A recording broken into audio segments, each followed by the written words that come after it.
Hello दोस्तों, कैसे हैं आप सब। हमारी कहानियां देखने के लिए हमारे चैनल को सब्सक्राइब कीजिए और हाँ, बेल आइकॉन पर क्लिक करना मत भूलिएगा। सच संवर कर रहा करो बहू।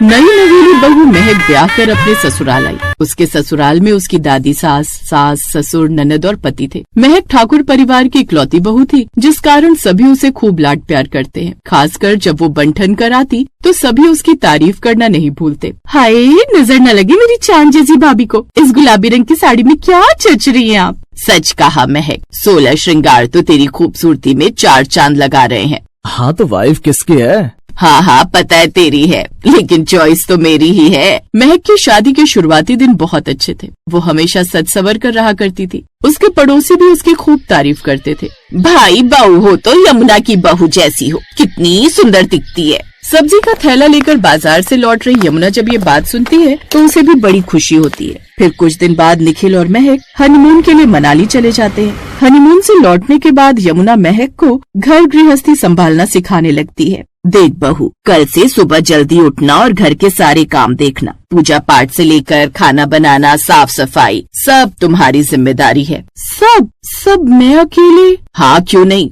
तुम इस घर की बहू हो, क्या बहू का फर्ज नहीं है ये सब करना। महक चुप हो जाती है। उसे समझ नहीं आता कि क्या कहे। उसी दिन से वो घर संभालने में लग जाती है। उसकी सुबह श्यामलाल जी की चाय से होती। बहू, चाय बनी कि नहीं? जी पापा जी, बस तैयार है। उसमें अदरक कूट कर डालना। तेरी सास ने बताया नहीं होगा तुझे, लेकिन मुझे अदरक की चाय पसंद है। हाँ, नहीं बताया क्योंकि मुझे अदरक पसंद नहीं। बहू तू पहले मेरे लिए 1 कप निकाल देना, उसके बाद ही इनकी चाय में अदरक डालना। जी माँ जी। और मेरी चाय में तो चीनी बिल्कुल नहीं डालना बहू, मुझे चीनी बिल्कुल बर्दाश्त नहीं। कुछ देर बाद महक सबकी फरमाइश की चाय बनाकर ले आती है। बहू, अब नाश्ते में सबके लिए आलू के पराठे और बथुए का रायता बना ले, और सुन उसमें जीरे का छौंक अच्छे से लगा लेना, उससे खुशबू अच्छी आती है। लेकिन सुन बहू, उससे पहले तू घर की साफ सफाई कर ले और उसके बाद पूजा पाठ कर लेना। घर की लक्ष्मी सुबह सुबह पूजा पाठ करे तो ये बड़ा शुभ होता है, और वैसे भी अब मुझसे ज्यादा देर पूजा में बैठा नहीं जाता। जी दादी माँ। महक पहले सारे घर की साफ सफाई करती है, जिसके बाद वो रसोई में सबके लिए नाश्ता बनाने में जुट जाती है। फिर सबको नाश्ता करवाने के बाद फिर जैसे ही वो अपने कमरे में जाने लगती है। मैं तो परेशान हो गई हूँ ये कपड़े धो कर। इतने कपड़े तो धोबी घाट पर भी धोबी नहीं धोता, जितनी माँ ने मुझसे धुलवा लिए। तभी सांझ की नजर महक पर जाती है। भाभी, मेरी प्यारी भाभी, क्या कर रहे हो? मैं तो बस कमरे में जा रही थी। कहो सांझ, कुछ काम था? भाभी देखो ना, मेरे पेपर आने वाले हैं, मुझे पेपर की तैयारी करनी है, लेकिन माँ है कि उन्होंने मुझे ये कपड़े पकड़ा दिए। अब आप ही बताओ, मैं पढ़ाई करूँ या कपड़े वॉश करूँ? भाभी, क्या आप इसे धो देंगी? हाँ, क्यों नहीं। उस दिन के बाद से कपड़ों की जिम्मेदारी भी उसके ऊपर आ गई। अब महक कपड़े भी धोने लगी। और कुछ दिन बाद से उसकी सास, हाय, सुबह सुबह मंडी में अब मुझसे तो नहीं जाया जाता। बहू, कल से तू ही सुबह सुबह सब्जी लेने मंडी चली जाया कर। जी माँ जी। ऐसे एक एक कर घर के बाकी काम भी उसके जिम्मे आने लगे। फिर शादी के कुछ हफ्तों बाद तो जैसे महक की जिंदगी बदलने लगी। अब उसका दिन सुबह 5 बजे शुरू होता। चाय, नाश्ता, पति के लिए टिफिन पैक करने की तैयारी, ऑफिस के कपड़े प्रेस करना, झाड़ू पोछा और फिर रसोई में सबके लिए खाना बनाना। घर गृहस्थी संभालते हुए धीरे धीरे उसने बिंदी लगाना, लिपस्टिक लगाना और आईने के सामने खुद को निहारना ही छोड़ दिया। अब वो सारा दिन बिना सजे ही घूमती रहती। उसे देख अब उसके घर के लोग भी टोकने लगे। इन आजकल की लड़कियों को तो 16 श्रृंगार का मतलब ही नहीं पता। शादी को कुछ महीने हुए हैं, लेकिन देखो तो कैसे बनकर घूमती है। अरे बहू, थोड़ा तो सच संवर कर रहा कर। तभी उसके ससुर वहाँ आते हैं। बहू, ऐसा कर, जल्दी से चाय पकौड़े बना दे, बड़ा मन कर रहा है खाने का। और सुन, थोड़ा ज्यादा बना देना। वो क्या है ना, मेरे पड़ोस की कुछ सहेलियाँ भी आ रही हैं। अपने सास ससुर की बात मानकर वो रसोई में जाकर तैयारी में लग जाती है। कुछ देर बाद घर में मेहमान आ जाते हैं, जहाँ उनकी पड़ोसन आशा भी होती है। यमुना, ये तेरी वही बहू है ना? इसने खुद का क्या हाल बना लिया है, ये तो बिल्कुल भी सच सवर कर नहीं रहती। अब तुम तो जानती हो इन आजकल की बहुओं को, इनमें आलस इतना है कि ये सब मेहनत करना ही नहीं चाहती। अब यहाँ कोई पहाड़ तोड़ने जितना काम तो है नहीं कि इन्हें खुद के लिए बिल्कुल भी फुर्सत ही ना मिले सजने संवरने की। अपनी सास की ये बात सुनकर महक को बड़ा अजीब लगता है, क्योंकि असल में तो वही जानती थी कि उसे पूरे दिन में खुद के लिए पल भर की भी फुर्सत नहीं थी। ऐसे ही दिन बीतते। अरे तू एक बार फोटो तो देख लड़की की, उसके बाद जो पूछेगी सब बताऊंगी। नहीं जीजी, फोटो वोटो सब बाद की बात है, पहले ये बताओ लड़की घरेलू तो है ना, मतलब कि अरे तू चिंता मत कर, लड़की सर्वगुण संपन्न है, घर के हर काम में एकदम माहिर, संस्कारी तो इतनी है कि क्या कहूँ।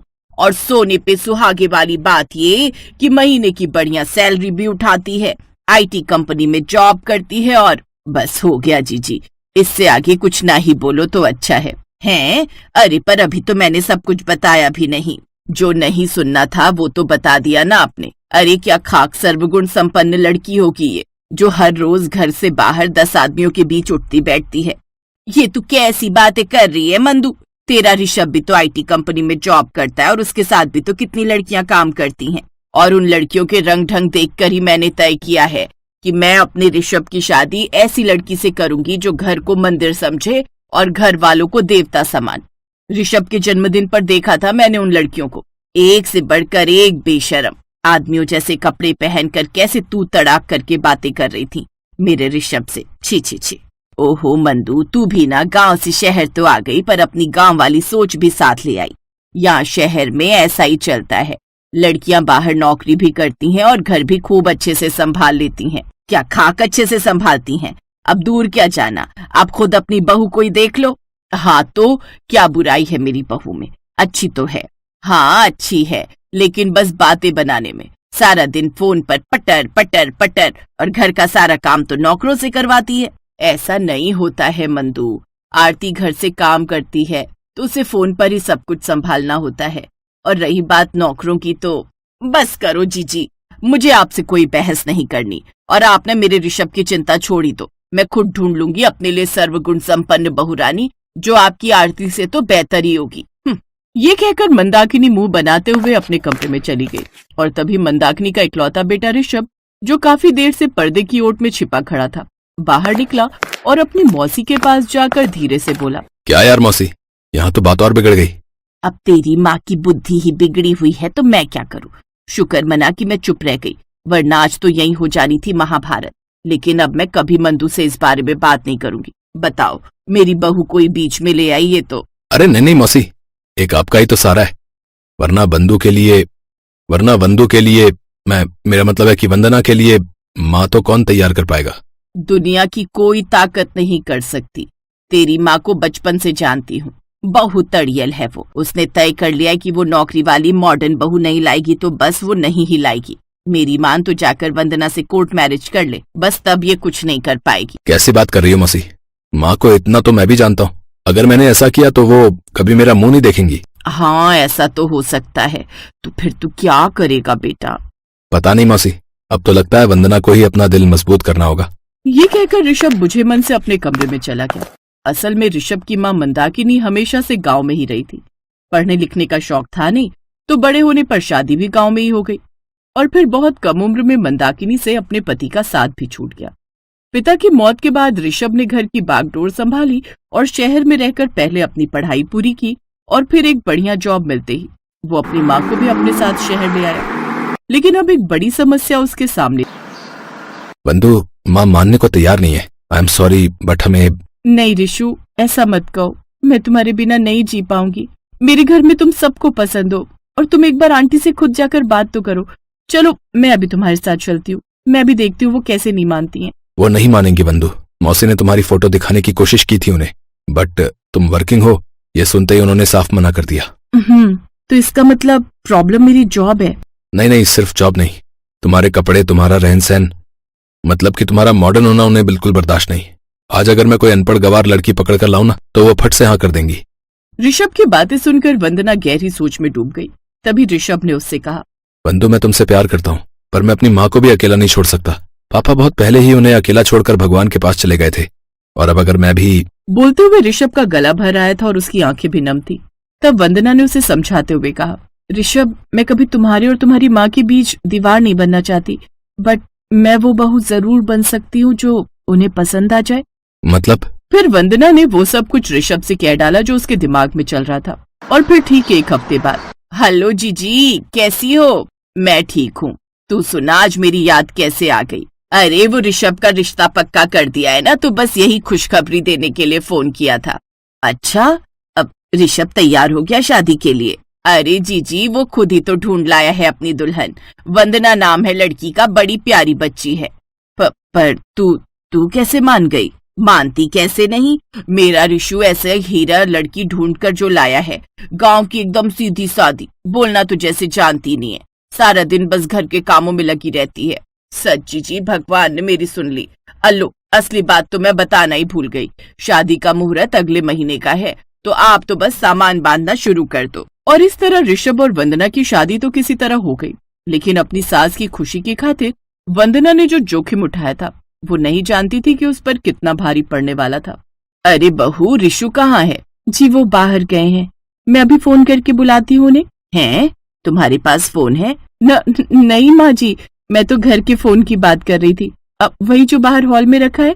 वैसे रहने दो, मैं तो बस ये बताना चाह रही थी कि कल तुम्हारी पहली रसोई है, तो मैंने कई रिश्तेदारों को दावत पर बुलाया है। सामान ऋषभ ला देगा, पर बेटा ऐसा खाना होना चाहिए कि हर कोई उंगलियां चाटता रह जाए। जी माँ जी, आप फिक्र मत कीजिए, मैं सब कर लूंगी। वैसे खाने में बनाना क्या होगा? और फिर मंदाकिनी ने एक एक करके कुछ 11 से 12 चीजें बता दी जो वंदना को अपनी पहली रसोई पर बनानी थी। ये सब सुनते ही वंदना के होश उड़ गए, क्योंकि उसने ऋषभ के खातिर अपनी बोली और पहनावा तो बदल लिया था, यहाँ तक कि उसने अपनी अच्छी खासी जॉब भी छोड़ दी। लेकिन अब इतना सारा खाना वो कैसे बनाएगी, ये बड़ा सवाल है। अरे तुम चिंता क्यों करती हो, मैं हूं ना, मैं चुपचाप सारा खाना बाहर से ले आऊंगा। मुझे बहुत डर लग रहा है ऋषभ, कहीं हमारी पोल ना खुल जाए। कुछ नहीं होगा, बी रिलैक्स, मैं सब संभालूंगा। ये सब जितना आसान ऋषभ को लग रहा था उतना था नहीं, क्योंकि मंदाकिनी रसोई पर नजरें गड़ाए बैठी थी और वंदना मुंह लटकाए। क्या हुआ बहू, तुमने अभी तक कुछ शुरू नहीं किया? जी माँ जी, मैं कर लूंगी सब, आप आराम करिए ना। नहीं, काम बहुत है और समय कम, लगता है मुझे भी तुम्हारे साथ लगना ही पड़ेगा। चलो अब खड़ी क्या हो, काम शुरू करो। ऋषभ सारा सामान तो ले आया है ना? ये कहकर मंदाकिनी ने फ्रिज खोला जो पूरी तरह से खाली था और फिर, बहू सामान कहाँ है? मंदाकिनी का इतना कहना था और पीछे से ऋषभ की आवाज आई, लो वंदू, मैं ले आया सब कुछ, अब तुम बस इस सबको अच्छे से। इसके आगे ऋषभ कुछ बोल नहीं पाया, क्योंकि उसकी नजर अपनी माँ पर पड़ चुकी थी, जो गुस्से से उन डिब्बों को देख रही थी जो ऋषभ अपने साथ लेकर आया था। ये इतना सारा खाना बाहर से किस लिए और क्यों आया है, जरा बताएगा मुझे? माँ वो ये सब मैं बस ऋषभ, अब और झूठ नहीं। माँ जी, इन्हें ये सब लाने के लिए मैंने कहा था, क्योंकि मुझे। वंदना अपनी बात पूरी कर पाती उससे पहले ही मंदाकिनी गुस्से से भन्नाती हुई रसोई से बाहर चली गई। उसने सबसे पहले रिश्तेदारों को फोन करके घर न आने को कहा और फिर, माँ आप हमारी बात को सुन तो लो एक बार। माना कि वंदना वैसी नहीं है जैसा आपने चाहा था, लेकिन वो बहुत अच्छी है, आप एक बार उसे जान तो लो। बस मुझे कुछ जानना समझना नहीं है, पर तुम दोनों ये बात अच्छे से जान लो कि अब मैं तुम दोनों के साथ इस छत के नीचे नहीं रह सकती। तुम दोनों रहो यहाँ अपने हिसाब से, मैं वापस गांव जा रही हूँ। मंदाकिनी अपना फैसला सुना चुकी थी। ऋषभ और वंदना लाख कोशिश करके भी उसके इस फैसले को बदल नहीं पाए और फिर कुछ महीनों के बाद, बस कर मंदू, कब तक जिद करती रहेगी? तेरी तबीयत बिगड़ती जा रही है। ऋषभ और वंदना को एक मौका तो दे। नहीं जीजी, उनका नाम भी मत लेना मेरे सामने। उस पराई लड़की से क्या कहूँ जब मेरी खुद की औलाद ने मुझे इतना बड़ा धोखा दिया। मैं मरती मर जाऊंगी, लेकिन उन दोनों के साथ जाकर नहीं रहूंगी। और अगर हम यहाँ आकर आपके साथ रहें, तब तो आपको कोई दिक्कत नहीं होगी ना माँ जी? वंदना और ऋषभ अपने सामान के साथ मंदाकिनी के सामने खड़े थे और उन्हें उल्टे पांव लौटाने की हिम्मत मंदाकिनी नहीं कर पाई। मंदाकिनी को लगा था कि वो दोनों बस कुछ ही दिन उसके साथ गांव में रह सकेंगे, लेकिन वो दोनों तो पूरी तैयारी के साथ आए थे और वंदना की देखरेख और सेवा से मंदाकिनी पूरी तरह स्वस्थ हो गई। और फिर, मैं अब ठीक हूँ, तुम दोनों जाओ वापस, तुम्हारे काम का नुकसान हो रहा होगा। नहीं माँ, हम वापस नहीं जा रहे, हमेशा यहीं रहेंगे आपके पास और आपके हिसाब से। और ये फैसला मैंने नहीं, वंदना ने लिया है। ऋषभ की बात सुनकर मंदाकिनी चौंक गई। इतने दिनों में इतना तो वो समझ गई थी कि उसने वंदना को गलत समझा, लेकिन वो उसके खातिर शहर छोड़कर गांव में रहना चाहेगी, ये उसने कभी नहीं सोचा था। और फिर एक दिन, माँ जी आप कहीं जा रही हैं क्या? हाँ, और तुम दोनों भी चल रहे हो मेरे साथ। पर कहाँ माँ? घर, जो अब से तुम दोनों के साथ साथ मेरा भी है। मैंने हमेशा अपने लिए सर्वगुण संपन्न बहू रानी चाहिए, लेकिन मैं ये भूल गई कि कमियां तो मुझ में भी हैं। बहू, बस शहर जाकर तुम्हें एक काम करना होगा। जी बताइए ना माँ जी। अपनी तरह मुझे भी थोड़ा शहरी बना दोगी क्या?